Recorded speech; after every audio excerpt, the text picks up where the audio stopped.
The world outside our home became a mirror, reflecting his silent scrutiny. Every outing, every visit, every interaction was tinged with the unspoken judgment of others.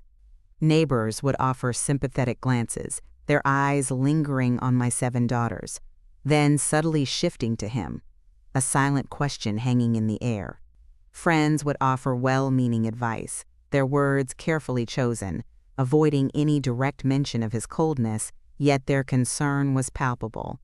I felt like I was living under a microscope, every move, every decision, every interaction scrutinized for signs of distress, for evidence of the unspoken truth.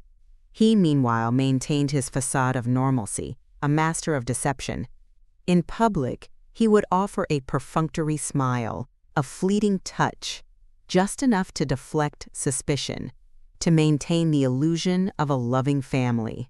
But I knew the truth, the chilling reality that lay beneath the surface. His public displays were a performance, a carefully choreographed act designed to protect his image, not to nurture his family. The silent scrutiny of others was a constant reminder of my isolation, of the burden I carried alone.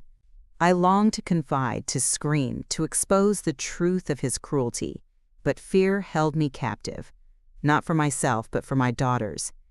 What would happen if I shattered the illusion? What further wrath would his exposed ego unleash upon us? I had seen the darkness in his eyes, the chilling indifference that bordered on cruelty. I knew instinctively that he was capable of anything. My mother, ever vigilant, tried to offer a shield, her presence a silent defiance against the unspoken judgments. She would hold my hand, her touch a silent reassurance, her eyes conveying a message of unwavering support. "Let them talk, my love," she would whisper. "Their words cannot touch your truth, but their words, their glances, their silent scrutiny chipped away at my resolve, eroding my confidence, making me question my own sanity. Was I overreacting? Was I imagining his coldness? No. The answer was a resounding no. The pain was too real, the void too vast. The silent scrutiny was a constant pressure, a weight that threatened to crush me. But as I looked at my daughters, their innocent faces trusting, their eyes filled with an unshakable love, I found a renewed strength. I would not let their judgments define me, nor would I let his cruelty break me. I would endure for them, and in my endurance, I would find my own quiet rebellion against the silent scrutiny of the world. N-N-T-H-E, silent scrutiny, once a source of shame, slowly began to transform into a catalyst for rebellion. The whispers of concern from friends and family, once a painful reminder of my isolation, now became seeds of defiance, germinating in the fertile ground of my growing anger. I started to notice the subtle acts of kindness, the quiet gestures of support that had always been there, but which I had been too consumed by my own pain to fully appreciate. A neighbor offering to babysit, a friend bringing over a home-cooked meal, a relative sending a thoughtful gift for the girls. Each act was a small affirmation, a reminder that I was not alone, that there were people who saw my struggle and cared. My mother, ever the strategist, began to subtly plant ideas, to gently push me towards action. She spoke of my rights, of the girls' rights, of the injustice of his behavior.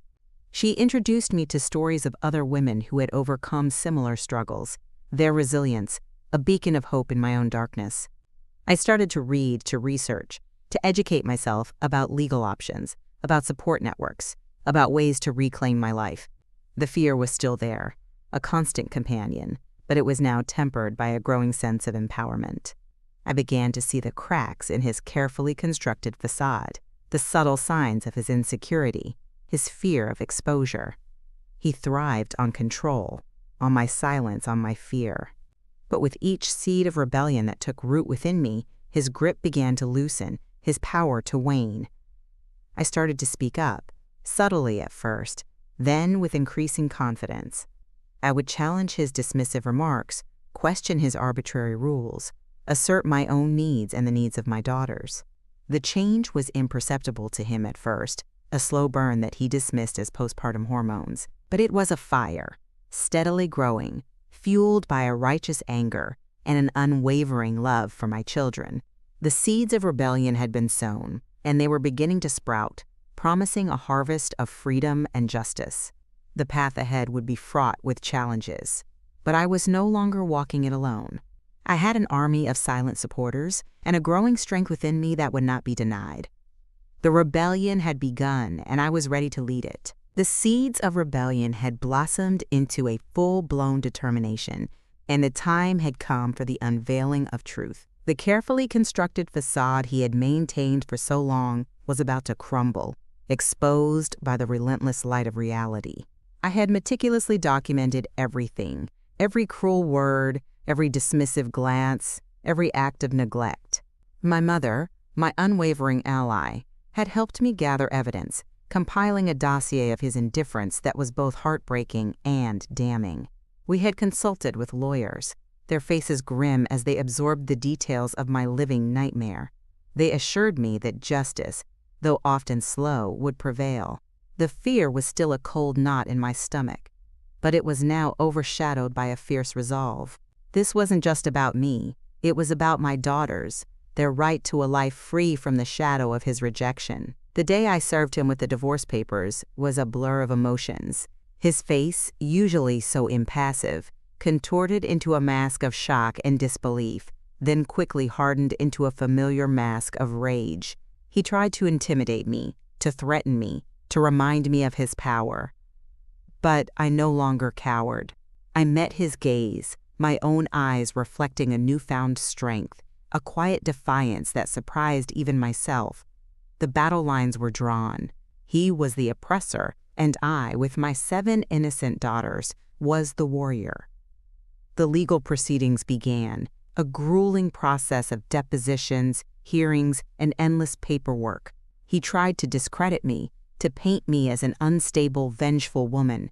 He brought up old arguments, twisted my words, tried to undermine my credibility. But I held firm, my truth unwavering, my resolve unyielding. Each painful memory I recounted, each piece of evidence presented, was a step closer to freedom, a step closer to a new beginning for my daughters and me. The unveiling of truth was not just about exposing his cruelty. It was about reclaiming my voice, my dignity, my right to a life filled with love and respect. The storm was raging, but I was no longer a helpless victim. I was a force to be reckoned with, armed with the truth and an unwavering love for my children. And I knew, with every fiber of my being, that I would emerge from this stronger, more resilient, and ultimately free. NTHE courtroom, a sterile arena of legal battles, became the stage for the verdict of the heart. He sat across from me, his face a carefully constructed mask of injured innocence, his eyes darting around, seeking validation, sympathy. But the truth, once unveiled, cast a long shadow over his carefully crafted lies. My lawyer, a beacon of unwavering resolve, presented our case with a quiet power that resonated through the room.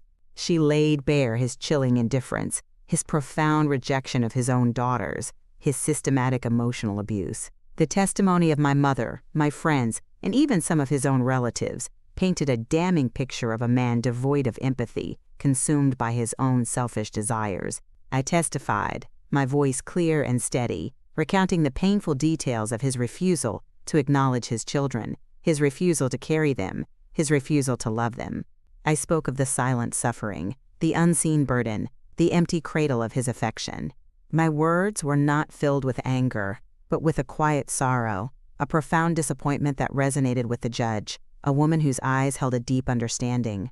His lawyer, a slick, condescending man, tried to discredit me, to paint me as a bitter, vengeful woman.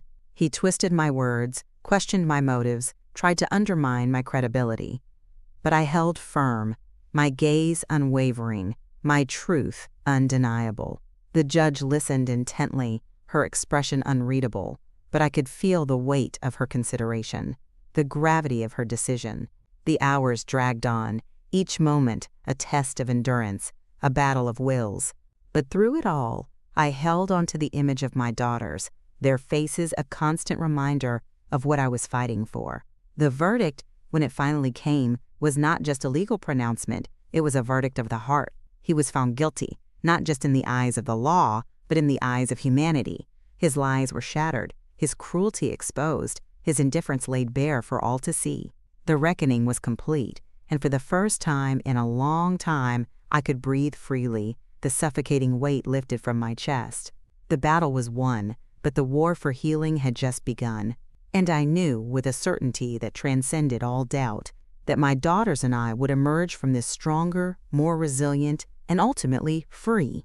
NNTHE courtroom doors closed behind me, and the sunlight, once a distant memory, now felt like a warm embrace. The verdict had been delivered, a resounding affirmation of justice, a declaration of my freedom. He was gone from my life, his shadow banished, his power over me shattered. The relief was immense, a physical lightness that made me feel as if I could float. But it wasn't just relief.